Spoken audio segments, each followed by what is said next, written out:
A volte quando si passa una vita piuttosto complicata e piena di eventi, i ricordi si ammucchiano, si affastellano l'uno sull'altro e quando passa il tempo riemergono, però riemergono in maniera random, casuale, per cui mi sono venuti in mente alcuni episodi relativi alla 46esima brigata, che era il primo argomento che abbiamo trattato in questi racconti.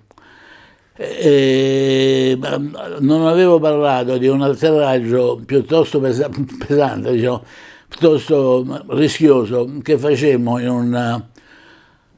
un fiordo della Norvegia del nord. Il paese si chiama Bardufoss, è messo in un fiordo al nord, oltre il circolo polare artico. Era un'operazione combinata di parecchi C-119, dovevamo portare un contingente di alpini a fare un'esercitazione NATO lì nelle Marche del Nord. E partì un convoglio di 5 aeroplani, 5, no, 5 mi pare, ognuno aveva una quarantina, 45 alpini. Io dovevo partire per terzo, poi ebbe un problema tecnico e partì per ultimo. Mi dice, cosa cambia? Questo cambia perché il tempo andava peggiorando, per cui il tempo che ho trovato io è stato il peggiore. Ci muoviamo, io parto, poi dovevo fare il quinto per partire, o il sesto, mi ricordo quanti eravamo. Arrivati lì in zona, comincio a chiedere i bollettini, ma lì non c'erano stazioni, ci ricevessero. I bollettini erano un po' quelli che ci avevano dato in partenza, ma molto poco affidabili. Riuscii a parlare con l'aeroporto di Bodo, che stava sulla rotta, che era l'unico nostro alternato, perché non avevamo benzina per il ritorno. Provo a contattare Bodo, mi dicono che visibilità era 00, andiamo bene, l'unico alternato.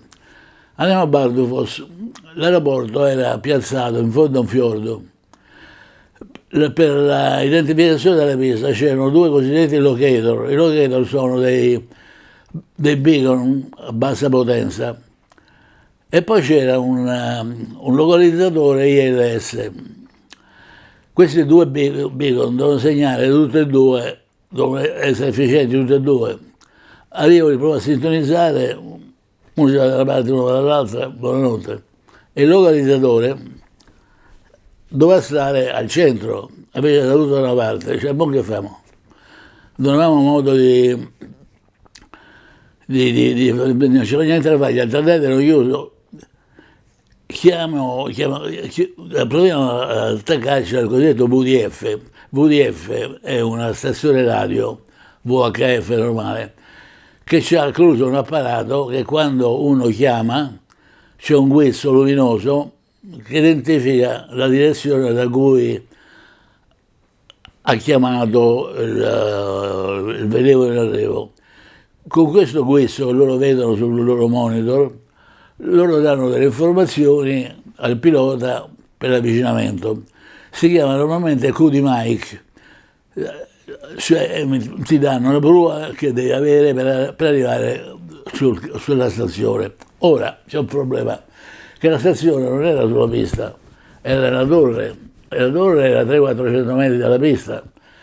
Poi noi seguendo questi QD mic andavamo verso la torre, ma non verso la pista. Comunque, le minime di atterraggio lì erano 600 piedi, quando funzionavano i tre apparati di cui sopra, con quei tutti e tre inefficienti, altro che 600 piedi, dovrebbero avere 2000 piedi.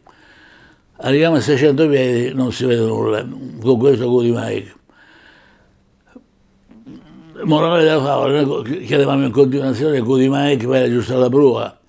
E sapevo che il fiordo era piuttosto, diciamo, un po' stretto, mi stava un po' stretto alle spalle, perché io, morale della favola, riusciamo in qualche maniera a vedere terra a 300 piedi, a 300 piedi sono 90 metri. E l'aeroporto, il QD mic mi diceva che dovevo andare lì, ma la pista stava lì. allora grande virata a coltello a terra, controvirata a terra, e in qualche maniera, per fortuna la pista non c'era ghiaccio. Appena mi fermo sento intanto gli alpini ubriachi, spugnati di grappa, che cantavano a squarciagola le canzoni della montagna, non avevano capito nulla di quello che era successo. Riusciamo a fermarci e mi ricordo appena mi alzo in piedi, il motorista, che era un ragazzo giovane, appena diventato maresciallo, il comandante, ha salvato la vita a tutti, non lo posso abbracciare, mi è rimasto impresso, il maresciallo Pecene, un bravissimo ragazzo. Poi intanto gli alpini ubriachi come Zampoglia, tutti quanti fuori a cantare a squarciagola canzoni di montagna, e noi ce ne tornammo indietro. Qualche giorno dopo sono tornato a Bardufoss, in questo fiordo, che da allora chiamiamo sto fiordo della Mignord, perché era piuttosto stretto, e fatto a vista non c'era nuraglia, si vede bene l'aeroporto da lontano, e si vedeva che era un tunnel verso questa pista. E oddio, ieri sono passato con mezzo, come ho fatto? Ho avuto una FIFA postuma, perché era proprio stretto questo fiordo. Poi alla fine, col tempo bello, ti aggiusti. Vabbè, anche quello finì, diciamo, più o meno, cioè bene, bene, perché non si faceva male a nessuno. A parte gli alpini erano stati male con tutta la grappa che avevano ingurgitato, ma insomma il resto andò bene. Queste sono delle cose, diciamo così, un po' più drammatiche. Poi sono successe delle cose più amene. Stavamo facendo, erano già successi i fatti di Kindu qualche anno prima, era stato fatto un tempio per commemorare i nostri caduti di Kindu e dovevamo inaugurare questo tempio con una manifestazione.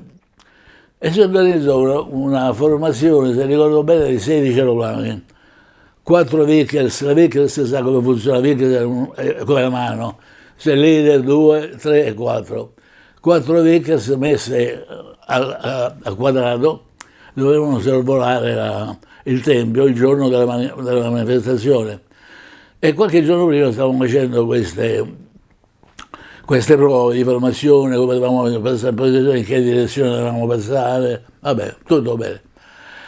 E un giorno mi ricordo il capo formazione di queste 4 formazioni era un tenente colonnello, il cui nome di battesimo era Cassio. E a un certo momento, durante l'avvicinamento verso il tempio per fare queste prove, il capo formazione dice ai suoi gregari 2 e 3: ragazzi, siete troppo stretti, siete troppo larghi, stringete un po' perché siete troppo larghi. E si sente una voce da qualcuno della formazione in falsetto: forza ragazzi, attaccatevi al Cassio. La formazione si è scompigliata e ci siamo venuti dopo: chi è stato? Chi ha parlato? Vabbè, e questa è una cosa amena. Un'altra cosa altrettanto amena, con C-130, a me è successo in un volo che feci in una base americana in Germania. Siamo nel periodo di anni 60, guerra fredda, gli americani avevano molte basi sparpagliate per Europa, soprattutto in Germania. E l'aeroporto era un aeroporto non di grande importanza, non era né Wiesbaden né Francoforte, non so se l'Aipheim, Lechfeld, insomma un aeroportino secondario. Arrivo sotto la tormenta di neve, tanto per gradire, mi attacco al GCA, poi dirò cos'è il GCA. C'era un operatore, dalla voce pareva un afroamericano, però era molto bravo. Ci ha portato a mettere sto turbinino di fiocchi di neve, vedo la pista, a terra con una certa attenzione perché ho paura di trovare qualche destrone di ghiaccio e scivolare. Tocco terra, finalmente, arrivo non freno pochissimo, non uso il reverse per paura che slittasse, mi lascio decelerare gradualmente, sempre toccando i freni appena appena. A un certo momento l'operatore dice: backtrack on the active, strangle parrot. Backtrack, ho capito, devo tornare indietro. Strangle parrot, devo strangolare il pappagallo. Ma che sta di questo? Io giro l'aeroplano, Ok, now strangle parrot, dai io parrot. Poi pensando che io non capivo l'inglese, me lo traduce, si fa per dire in italiano, strangle pappagallo. Alla fine ho capito, finalmente ho capito, e ho spento l'IFF. Adesso andiamo a spiegare bene le cose. Anzitutto il GCA. GCA vuol dire Ground Control Approach. È un avvicinamento comandato da terra ma eseguito dal pilota. Per cui, perché l'avvicinamento venga bene, devono essere tutti e due bravi, sia il pilota che l'operatore. L'operatore deve dare delle informazioni precise e il pilota deve eseguirle con estrema esattezza, altrimenti va tutto a rimengo. Vabbè, poi l'IFF, cos'era l'IFF? L'IFF era un Machiavello che si erano inventati gli americani, sempre della guerra fredda, vuol dire l'acronimo Identify, Friend or Foe, identifica se è amico o nemico, perché si temeva un'incursione eventuale dei visitors del gruppo di Varsavia che venissero in territorio. Allora, questo IFF era un giocattolino, da terra si mandavano un'interrogazione, l'IFF la riceveva, la decryptava e te la rispediva uguale. Ecco perché Pappagallo. Gli americani non pagavano Pappagallo, ma io che ne sapevo che si faceva Pappagallo. Per me era un IFF. Se per esempio switch off IFF, io lo spiego.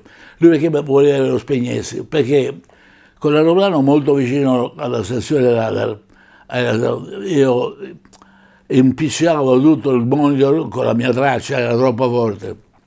Poi, chiarito cos'era il Pappagallo, la cosa finì lì.